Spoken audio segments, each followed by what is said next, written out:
of us carry our culture with us. We all have different values and beliefs, and it changes moment to moment. And I would suggest to you that every interaction we have with whomever, with each other in this room, is a cultural interaction. Every day of our life, every moment of our life. So I just said we were going to do the panel after lunch, but we're not. We're going to do it right now. So I'd like to invite up Khadiji and Aline. They're going to be our other two panel members. So when we think about cultural competency at Vermont Family Network, our goal is to reach families who have children with disabilities. And we've always have wanted to reach new American families, but quite honestly, we have been very challenged, really unsuccessful, up until a couple of years ago when we had Fatuma join our staff, and now we're happy to have Aline and Rohit. So they're out meeting families, and then they come back and they say, what about this, Janice? What about that? And I feel challenged all the time when I hear their situation. So Aline is an employee, but she also is here today as the mother of a child with really an unknown condition at the moment. And we get a lot of calls from parents who call us and say, hey, I don't know what's going on, but something's going on. What can I do? How do I get help? So think about navigating that whole system.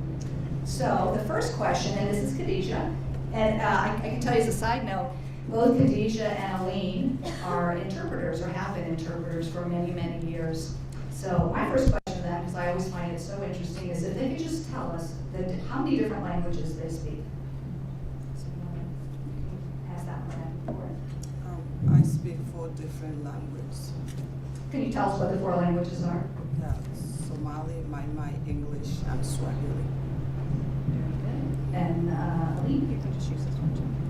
Or pass that one. I think I can use this one, thank you. So what languages do you speak, Aline? I speak a couple of languages. I speak more than 5 languages. Oh, let's listen for us. I barely speak one. Well, thank you.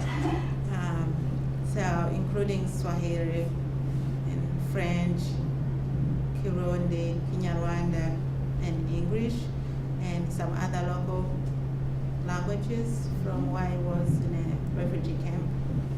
Okay, very good. So we're going to focus more on the families and the children and those types of issues, and then we're going to open it up for questions, and we have till 11:50. So the next question, or the first question with regard to your family, can you just tell us a little bit about your family, who was in your family, the ages of your children, if they had any health issues or disabilities? Well, I'm a mother of 3 children. My youngest is 6 months. He's so adorable. I have my first daughter who is 6 years old. She's going to kindergarten. Yay! My second son is 3.5. And yeah, that's it. Very good. Hi, my name is Khadiji Adam. I'm originally from Somalia, and I'm a mother of 5 children. I have a 10-year-old daughter. Her name is Habiba. She's going to be in 5th grade. And then I have a almost 9-year-old in September. He'll be 9. My son, Mokhtar, is going to be on 3rd grade. And then I have a 6-year-old September. She's going to be 6 too. She's going to kindergarten. And I have a 3-year-old. He just turned 3, on Saturday last week. And I have a 4-month-old. Can you hold the microphone just a little bit closer to your mouth? Here, let's push a little forward too, because I don't think the people in the back can see us. Yeah, and I also have a 4-month-old son. So 3 boys and 2 girls. I'm really glad to have them. And they were both born in Vermont. Okay, very good. So what do people in your country think about your child's disability or the health issue that your child might have? You can think about what it had been like in your country. What do they think about that?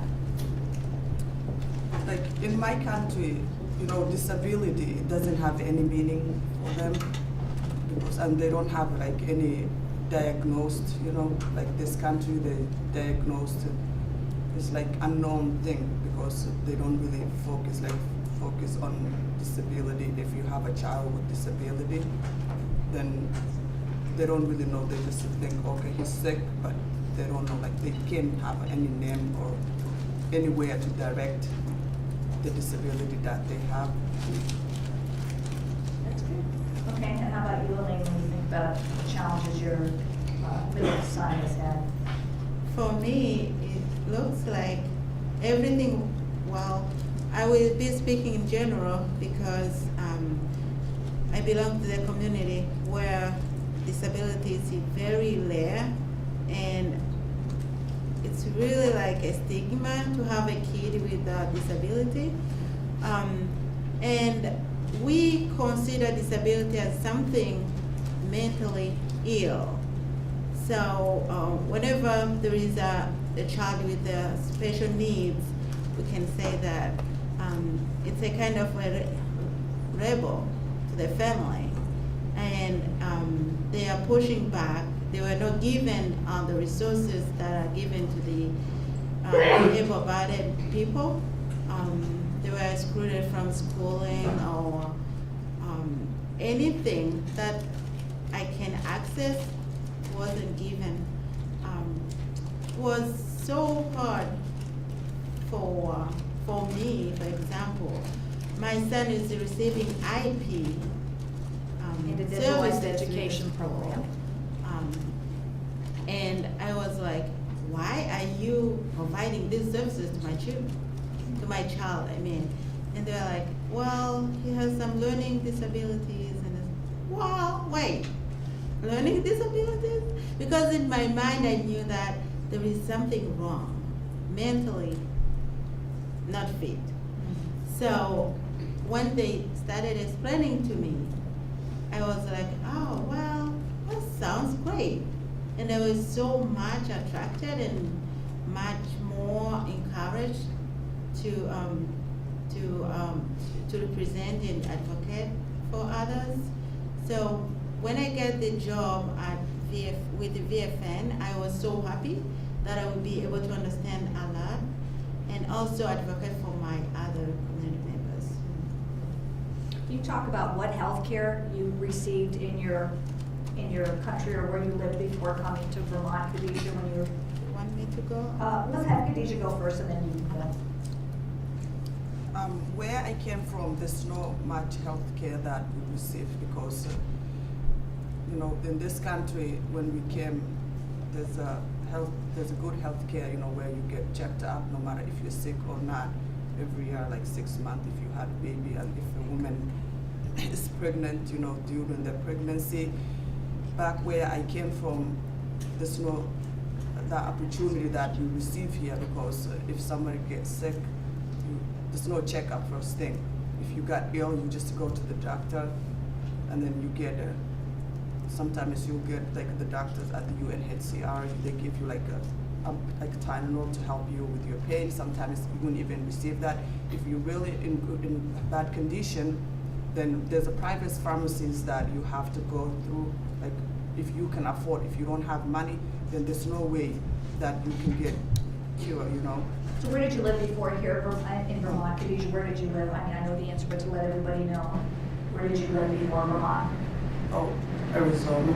Well, and then before that, Oh, yeah. in Kenya camp. In the Kenya camp? Yeah, camp, that's where I lived. Okay. Yeah. For many years, right? Yeah, for many years. I left my country when I was like 7 years old. So I grew up in Kenya, and I saw, I can tell you much about life in Kenya, but I don't know much about like where my country is, my original country is, because I just heard from my parents and my families, like relatives. But in the camp that way I used to live, life wasn't that way. So. And I've come to learn that that's very typical. People might spend a decade or more in camp, and they spend up to 3 years in the process of getting the approval to come here as a refugee. It's a very, very long process. Yeah, sometimes it's more than, like some people like 6, 7 years. Yeah, it depends. It's really hard to get through the process to get to this country.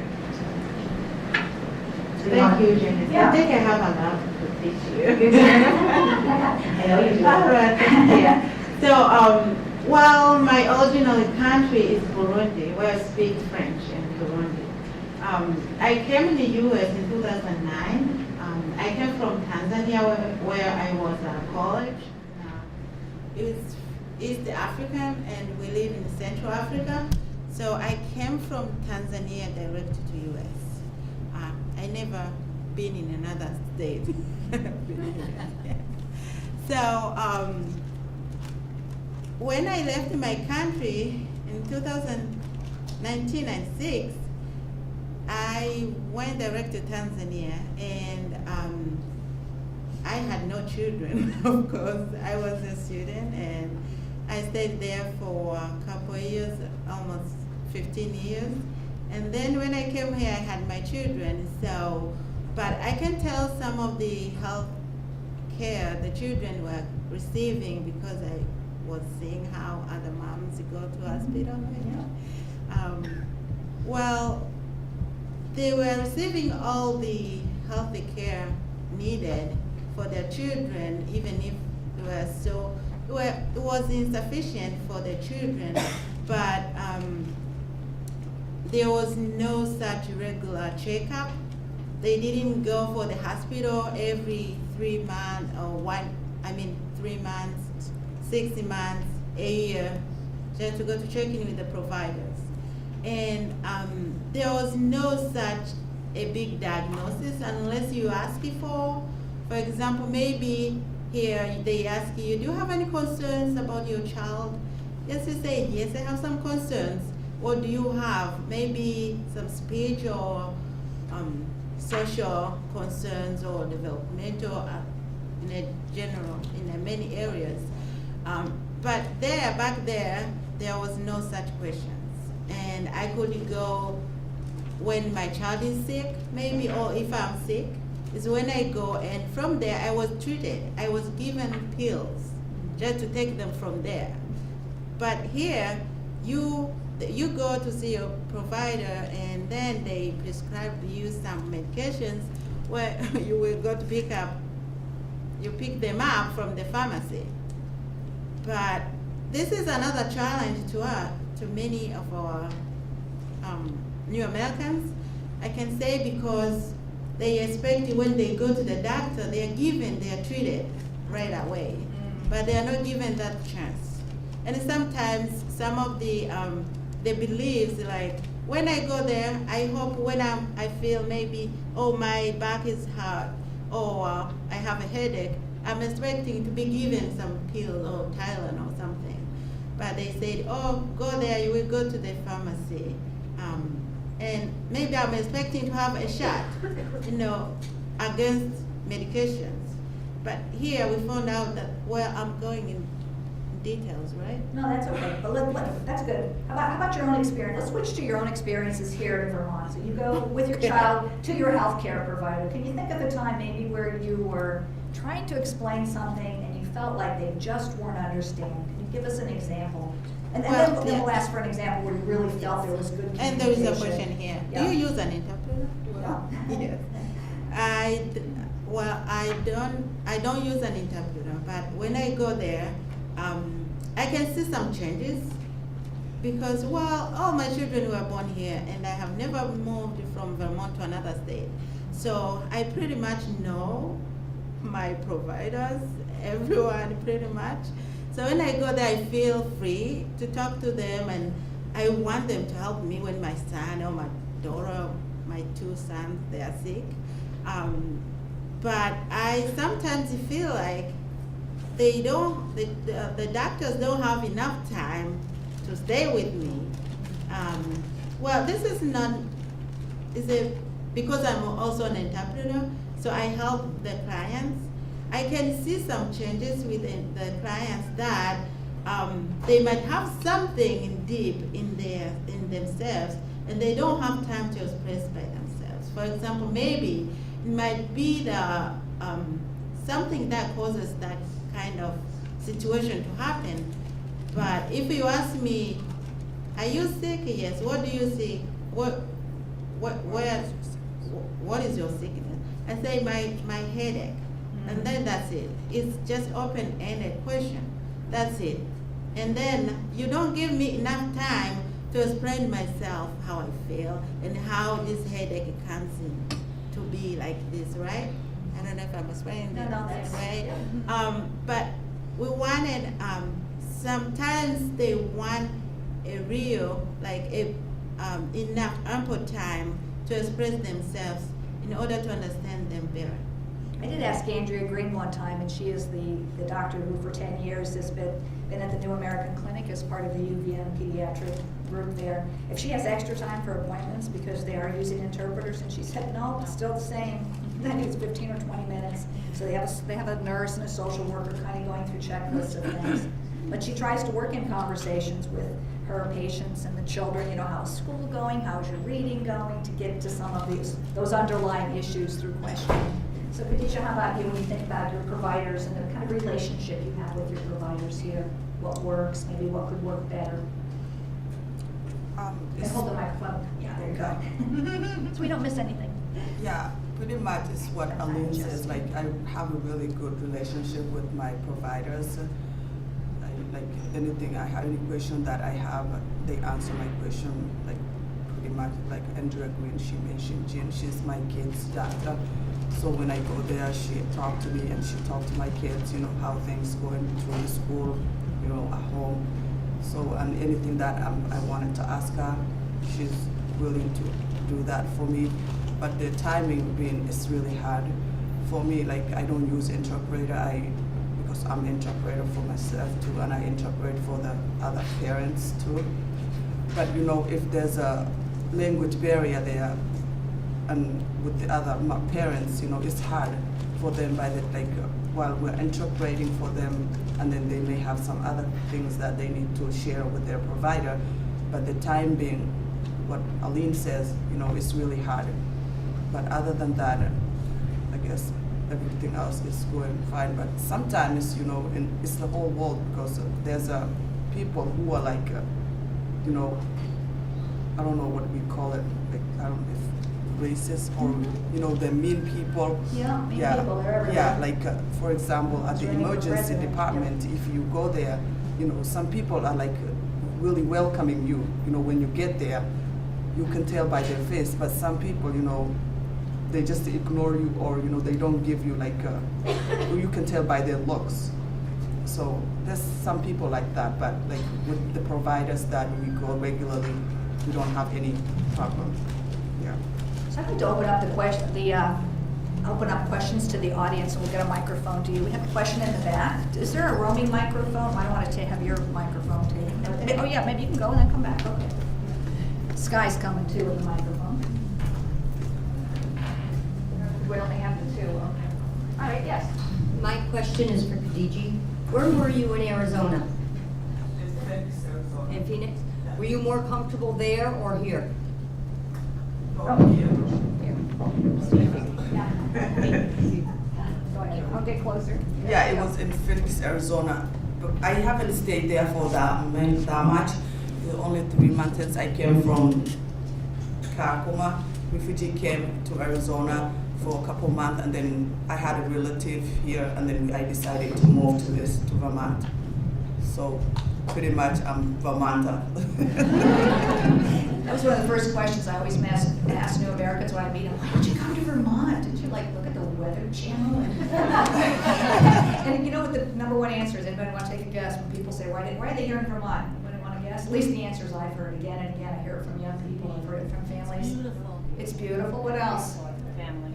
Family and safety. Safety. You feel safe. Can't imagine, you know, living in a war zone and coming to Vermont. It's safe. How about other questions? Did you come with other family? I know you said you had family here, but how much family do you have here?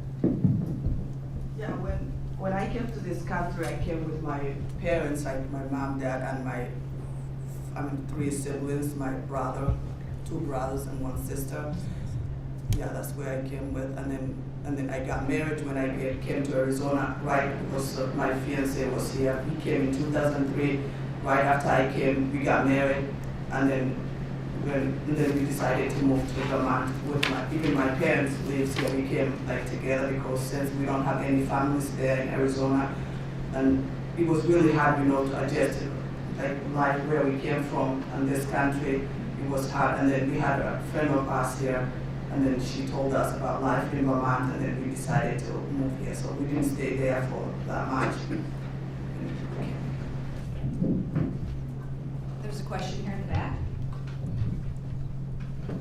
I guess my question's for either one of you. It's kind of about medical care use. It's either of you or the people that you help interpret for. If your child becomes sick and it's in the evening or late at night or the weekend, do you know if the Americans feel comfortable calling like an on-call doctor at their primary care office, or do they tend to go to the emergency room because they can get that medication right away? I know that it is a barrier to get a prescription and go to the pharmacy, because I worry about interpreter services being available after hours. I'm just curious what your experience is with that. I can tell you we get no calls from people who are speaking another language. Virtually none, and 211 doesn't get all that many either, although they have great online interpreting services, 211. Yeah, I can answer that question. Well, thank you for that question. Well, I have access to that service before. The after So, hours. yes. So I don't know for other who can speak English if they know that. But personally, I have called like many times, and my children have been receiving the prescription, just the medications right there. I remember one day my son was really very sick. He was crying and swelling, and then I walked in, and they gave him something. It was better. Wait, did you walk into the emergency room, or did you call your primary care doctor after? I called. It was around the city. You called the doctor? I called pediatric. Oh, pediatric. Yeah, and they said, "Oh, bring him in." I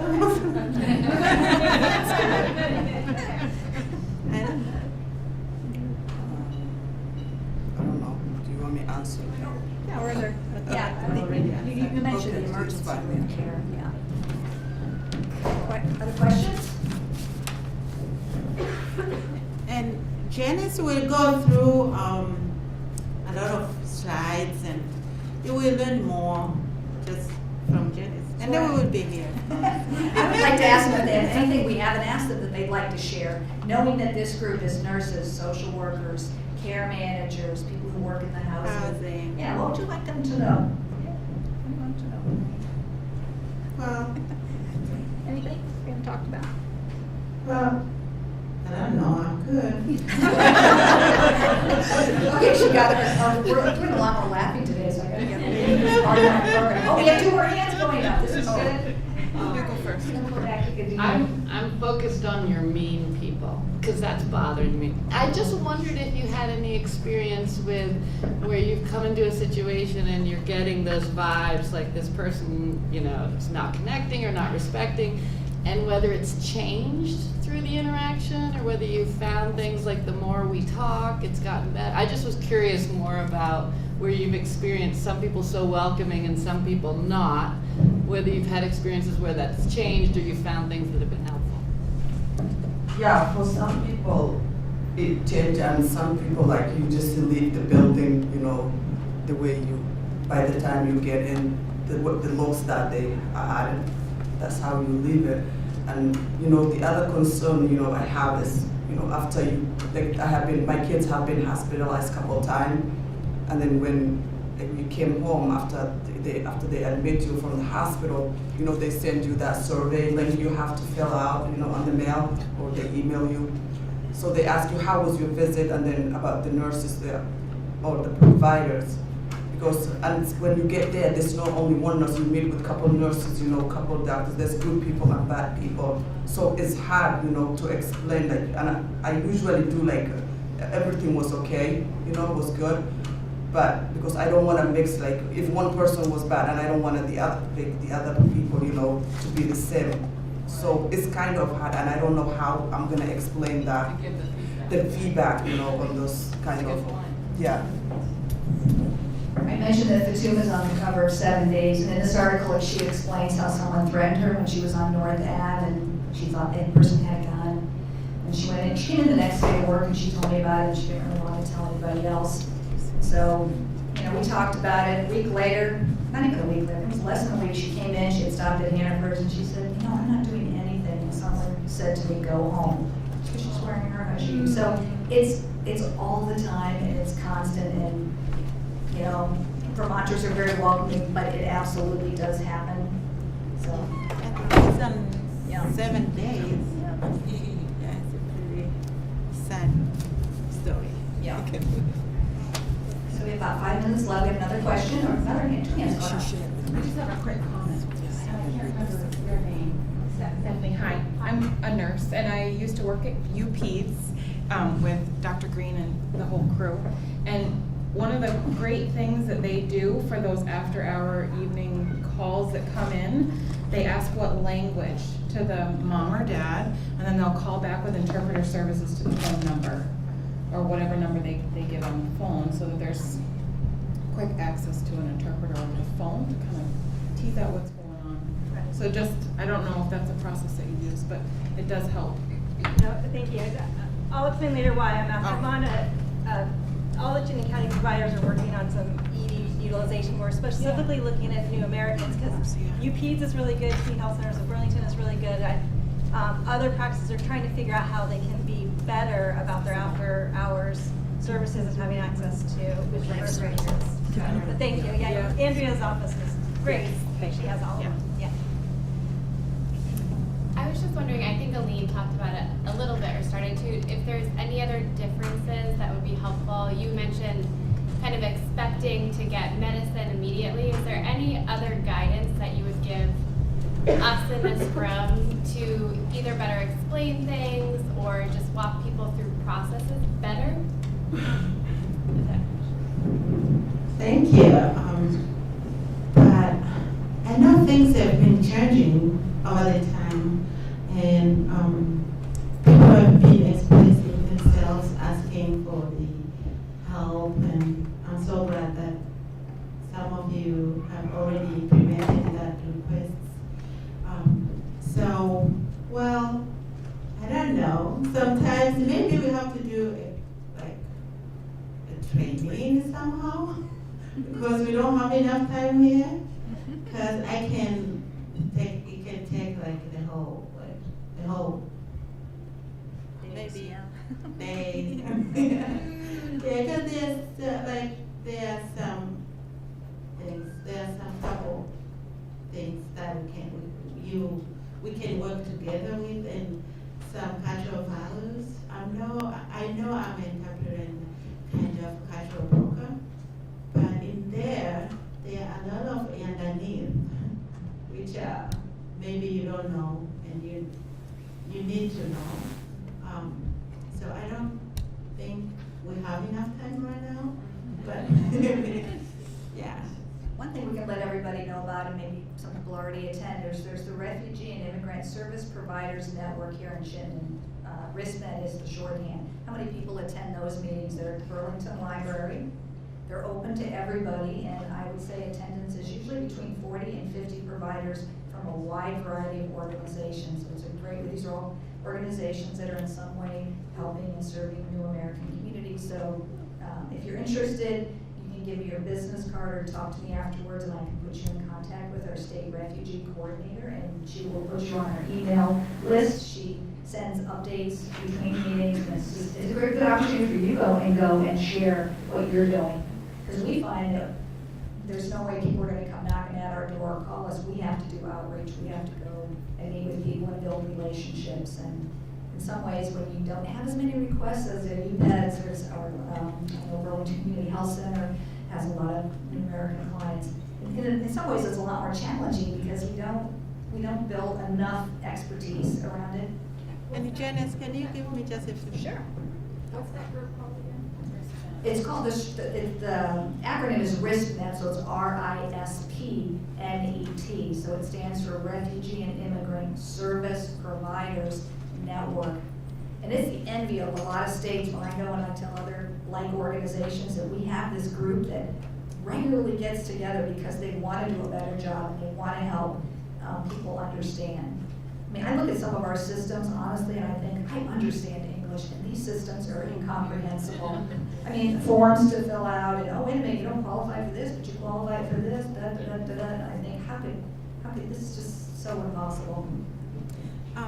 Thank you, Janice. I think Janice used me yesterday to come here and stand here and just explaining about how I do my interpretation. Oh, we're gonna still do that Are we after gonna lunch. do We're gonna it? do that after lunch. Yeah.